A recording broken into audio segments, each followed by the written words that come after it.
Asylum, as I understand it, let me put this to you, is fleeing political or religious ideological persecution. That's how I've understood it. Cold War era in particular, right? These new immigrants are coming. These migrants are coming.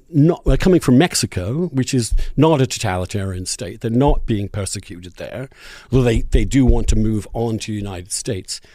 On what grounds are they claiming asylum, and what does that word mean now in terms of immigration law?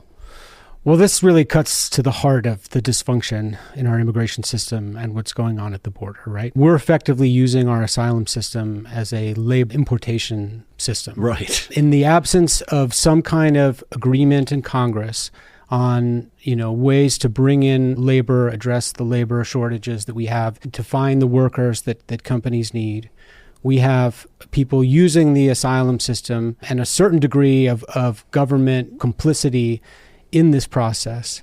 And you're right, when you say, what is asylum for? If you look at the Immigration and Nationality Act, asylum, someone who comes into the country and sets foot on U.S. soil has the legal right to seek asylum in this country if they are found to be, or they're able to get a hearing from the government if they have a credible fear of being a victim of religious or political persecution, or for their membership in a particular social group, which is the one category that is a little squishier.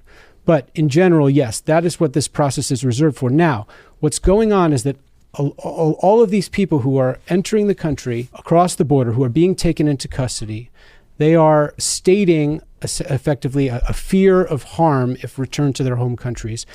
And by doing that, they really slam the brakes on the detention and deportation process, right? Particularly the deportation process. And so if that person is found, and at this point, with so many people coming in, the government doesn't even have the ability to screen those fear claims, right? They're just basically giving them a court date, an appointment, and to come to report to ICE or to show up in immigration court, where a judge will then hear those claims and make like an initial determination. Now, when the Border Patrol gets so overwhelmed that they can't even complete that process, they are literally giving people a piece of paper basically asking them to self-report to ICE in their destination city in the United States. And so they've done this, on a large scale over the past 2 years, at moments when they just simply because they just do not have the staffing to process the number of people trying to do this. They don't have the staffing, and they don't have the detention space. They don't have, despite setting up these huge tents, where that are using like as overflow spaces, which cost a fortune to operate. But getting back to the beginning of your question, how many of these people apply for asylum? The actual percentage of people who complete the asylum process, who actually go through it and comply with the first, the whole process, that's actually quite low. And so this is really that kind of loophole, that gap in our enforcement system, where by making a fear claim and getting into the court system, this incredibly backlogged system where there's more than 1.5 million pending asylum claims, once you get into that system, you're almost guaranteed to be able to remain in this country and work here for a certain number of years. And even if you are eventually ordered deported, you're not a priority for enforcement, at least under the policies established by the Biden administration. And the chances of you being, if you're working and you stay out of, you don't run into the law or have any problems like that, the chances of being deported are quite low.